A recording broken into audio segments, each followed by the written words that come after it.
NFL season has been filled with flags. There have been a record 730 accepted penalties, the highest total in league history through 3 weeks, according to Elias. The previous record was 716 penalties in 2005. Ryan Clark hasn't left us yet. We appreciate that. How big of a problem is this, seriously, for the NFL?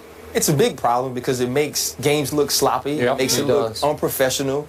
The games last forever. They're impossible to watch. But the other issue is it's everybody's problem. The NFL wants to put in rules. I've met with the competition committee, and you meet with them and they say, okay, we want to put a rule out for this and we want to do this. And now you can't pull guys off the pile for a fumble. You can't touch a receiver ever down the field. So you have those issues. And then you look at where the penalties are coming, it's false starts. That's a player penalty. You need to know the snap count if you're on the offensive line and wait for the ball to be snapped. Watching Aaron Rodgers is fun, but does any quarterback in the league get more free plays than he gets? Because people just jump off sides and then they run everybody down the field. He throws it up with no consequence. Tell him that. Tell him. And you know, and he's like, you listening? You're doing your computer over. You're not. I'll take what I can get because I know you're jumping off sides. Over here. So it's becoming a situation to where it needs to be coached better. But we also have so many rules now in the NFL, and referees, so many points of emphasis coming into every year. You watch Clinton Dix the other night. He makes a hit on Jeremy Maclin. It's with the shoulder to his shoulder, and they immediately throw the flag. That's probably a play that when it comes to fines, they'll say, oh, that wasn't the right call. So then there's calls on the referee. Everybody needs to get together and start to solve their own problems. Stop looking at the referee, stop looking at the players or the NFL saying, well, you're making me call these things. You're making me err on the side of caution. Players, understand, do your jobs the correct way. Some penalties are going to happen because sometimes you're going to get beat. You're going to have to hold Michael Bennett or Justin Houston because they're too fast off the line.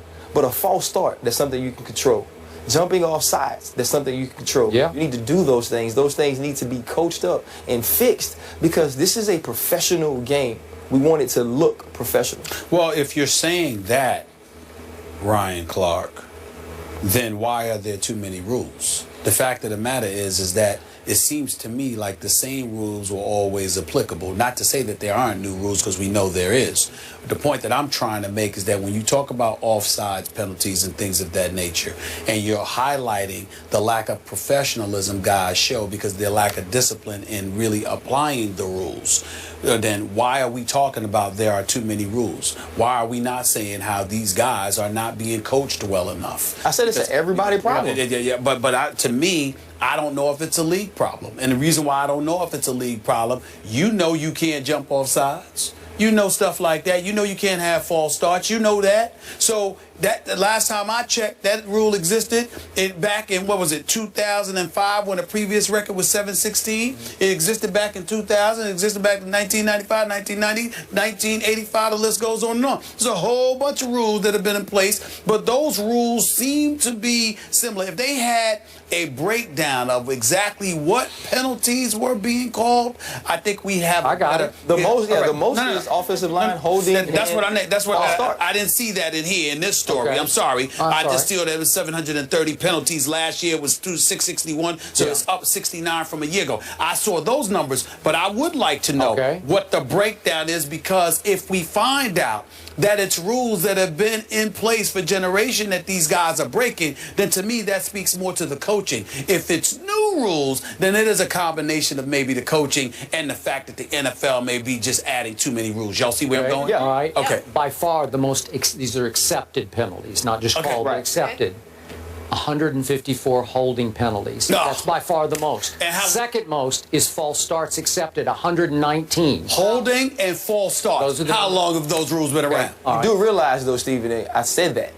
You did? I said that. I said holding and false starts. No, I'm pointing to what you said. I'm saying to you that that ain't about the NFL. That's about coaching. No question. That's about players taking responsibility as well. Listen, I was ashamed of my Dallas Cowboys at Philly. They had a franchise record 18 penalties, and a whole bunch of them were false starts, some by Jason Witten. I don't know what he just jumps off. I don't know what he's doing. Okay, is that a CBA problem because practice is more limited now and you don't have as much time to work on this? Because this is just rudimentary ABC stuff. But you know, Some of the, I would say this, the physical stuff could be. You don't get to have as many one-on-one blocking sessions. So you look at holding in that sense. That just could false be a thing. starts. Just stay on the snap count. But false starts, I don't need to go out and practice a lot to make sure that when Tony Romo tells me it's on 2, to leave on 2. It's That's simple. nothing. And for Jason Witten, a 10-time Pro Bowl. Yeah, I don't get it. And holding. Okay, now we're back to the Shaquille O'Neal syndrome. When he was in his prime, he was just, he was unreffable because he would get the ball in the post, you remember this, and he would just fall backwards and power backwards toward the basket, and he was either charging or getting fouled. Which is it? I don't know. Well, a lot of this holding stuff, you literally could call it on every play. Maybe 3 or 4 players are holding, right? Right. Because it's just this tug of war. It's this battle for ground, sacred ground. And I don't know how you ref it. It's almost unreffable.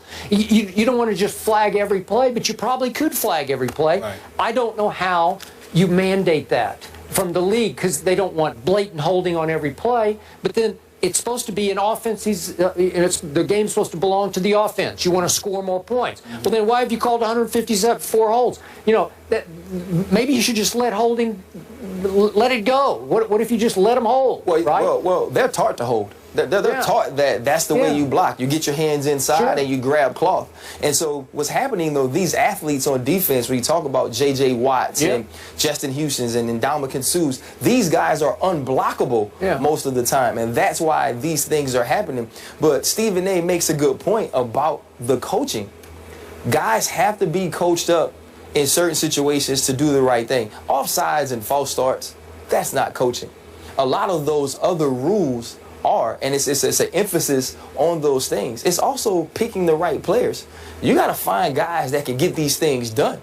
And either they're not out there from what we're seeing, or they're not being picked and put in the right position by coaching. And that's why I say it's an everybody problem. The last point, to bring up your point about the CBA, remember that would fall on the players as well. It would. Because one of the arguments that they made was to have less practice in terms of contact. So these are the kind of things that ultimately are a residual effect of it not practicing. Are we heading toward legalizing holding?